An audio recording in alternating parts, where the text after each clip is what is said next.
Stephen Agnew. Thank you, Mr Deputy Speaker. The Green Party campaigned for the UK to remain part of the EU, and it's unsurprising that that continues to be our position, that having seen a vote in Northern Ireland, a majority vote to remain, that we continue to uphold that position and to seek to represent those who wish to remain. Northern Ireland did not vote to leave. Northern Ireland does not want to leave, and Northern Ireland would be significantly disadvantaged if we did eventually exit the European Union. And I've listened to this debate and the statistic that came out, 85% of unionists, and I would query that one. I would query continually breaking down this society into unionism versus nationalist. Green and orange is often put, although there are other shades of green. But I look at my own constituency. For those who like to view the world in those terms, a unionist constituency, 4 unionist MLAs, no nationalist MLAs, yet a majority voted to remain. So the statistic doesn't stack up to any proper scrutiny. But the motion asks us to envisage a Northern Ireland outside the EU, and let's address it in that regard. If we are going to leave, how best can we mitigate against the damage, is how I see it, that would do to Northern Ireland? And I think it's important that we do work together. And the proposer of the motion, I know, has been constructive in cross-party discussions, how we can act together, how we can get an agreed platform on how best we should act in the interests of the people of Northern Ireland. And that's why, to some extent, it's maybe a question of phrasing that the motion's a bit disappointing, and it calls us then to endorse an Ulster Unionist position. Not a cross-party agreed position, but an Ulster Unionist position. If it was a proposal for discussion, yes, absolutely, and many have said it's welcome in that regard.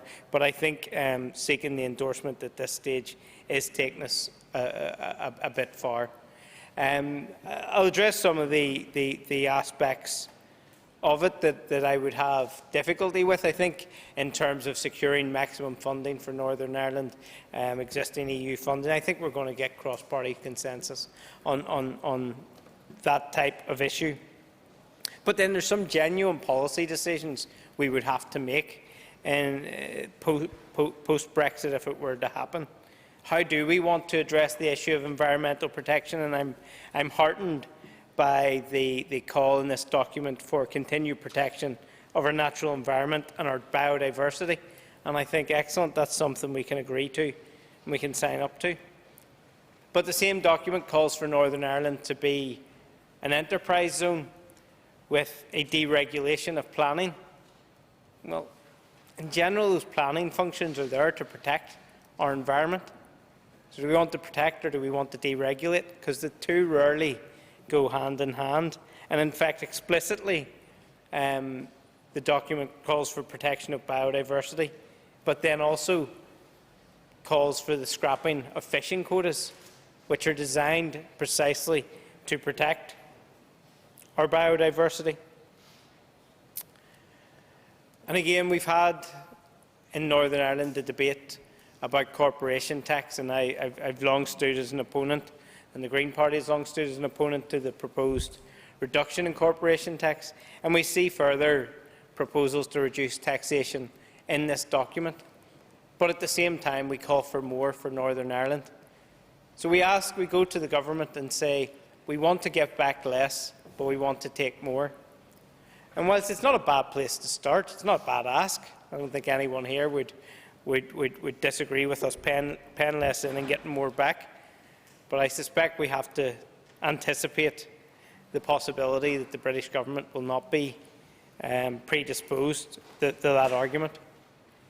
I think we do and can work together to make a coherent argument why Northern Ireland should be made a special case. We have seen that done in relation to corporation tax. We've seen it done in relation to air passenger duty. And I think in terms of this EU referendum, we can do that. But we must work together and agree our asks first.